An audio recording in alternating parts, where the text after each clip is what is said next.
ఇక రేవంత్ రెడ్డి 25 నిమిషాల పాటు మాట్లాడారట. అన్ని విషయాల్లో కంట్రోల్ కావాలి అని చెప్పిరట. తర్వాత మంత్రులు ఇంతమంది నీ పైన కోపంగా ఉన్నారు. ఈ మంత్రులందరూ నీ పైన కంప్లైంట్లు ఇచ్చిర్రు. ఇవన్నీ నువ్వు ఖచ్చితంగా సార్ట్ ఔట్ చేసుకోవాలి. లేకపోతే ఇబ్బంది అవుతుంది. నీకు మంత్రుల పైన కోపం ఉంటే మంత్రులు ఎవరైనా మిస్టేక్ చేస్తే నువ్వు యాక్షన్ తీసుకోకు. మహేష్ కుమార్ గౌడ్కి చెప్పు పీసీసీకి, లేకపోతే మీనాక్షి నటరాజన్కి చెప్పని రేవంత్ రెడ్డికి చెప్పిరట. తర్వాత ఏమైనా నిర్ణయాలు తీసుకున్నా మీనాక్షికి తీసుకో అని కూడా ముఖ్యమంత్రి రేవంత్ రెడ్డితో చెప్పినట్టుగా కొంత వినబడుతున్నటువంటి చర్చ. ఓవరాల్గా మొత్తానికైతే రేవంత్ రెడ్డికి క్లాస్ బీకిరు హైకమాండ్. గట్టిగానే క్లాస్ ఇచ్చిరట. మంత్రులు రేవంత్ రెడ్డికి జలకిచ్చారు. ఎట్లా జలకి తెలుసా?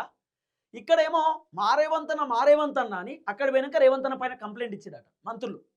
అందుకే రేవంత్ అన్న హైకమాండ్ అడిగిరాడు, మున్సిపల్ కార్పొరేషన్ ఎన్నికలలో బీఆర్ఎస్ పడి 781 వార్డు ఎట్లా గెలిచిర్రు, సర్పంచ్ ఎన్నికలో 5000 పైచిలకు సీట్లు ఎట్లా గెలిచిర్రు, ఇవన్నీ అడుగుతా రేవంత్ అన్న హైకమాండ్ చెప్పినట్ట కదా.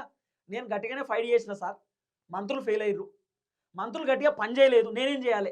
మంత్రులకు చెప్పిన, ఫోన్లు చేసిన, వీడియో కాన్ఫరెన్స్ చేసిన, వాళ్ళని పిలిపించి మరి చెప్పిన, వాళ్ళు వినలే, నేనేం చేయాలి? ఇది రేవంత్ అన్న వర్షన్. ఇక అక్కడ రేవంత్ అన్న మంత్రుల పైన కంప్లైంట్ ఇచ్చారు. అంటే గెలిచే కాడేమో రేవంత్ అన్న ఖాతాలో, ఓడిపోయేటి అన్నీ ఏమో మంత్రుల ఖాతాలో. అది కూడా మంత్రులను నచ్చలేదు. అంటే ఎత్తున్న కాడేమో రేవంత్ అన్న ఉంటాడు, బాగా వంపున్న కాడేమో మంత్రులను పెడతారు కథం. ఇది మంత్రులకు అస్సలు నచ్చలేదు.